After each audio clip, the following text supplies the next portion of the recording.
Hey folks, David Horowitz from Retrium here. Have you ever been on a team, or in a situation, or in a company when you really want to say something, but for whatever reason you just don't?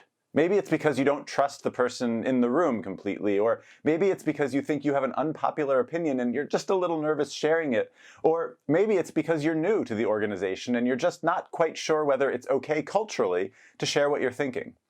If any of those reasons resonate with you, then you probably understand intuitively the importance of anonymity in a retrospective. That is to say that sometimes it's useful to be given the chance to speak up without being identified as you being the speaker. Now you might say, how is that possible? How can you speak up and not have it trace back to you?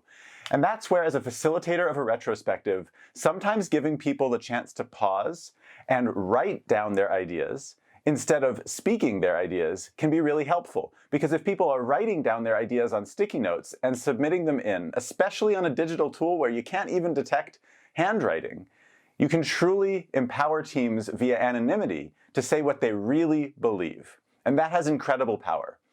Now, it's also true that if you're on a team that has perfect psychological safety, then of course you probably don't need anonymity in your retrospective. But the number of times that that exists in reality are less than you might imagine. So if you ever feel like you can't speak up, or you suspect others on your team might be hiding what they really think, use anonymous retrospectives as an opportunity to give people the chance to speak up in the way that they need to be heard. Hey, if this tip helped run better retrospectives for you and your teams, then please comment below, like this, and share it with your friends and colleagues so that we can help everybody level up their retros to become the powerful, continuous improvement driver we all know that they are. Thanks everybody, and have a great day.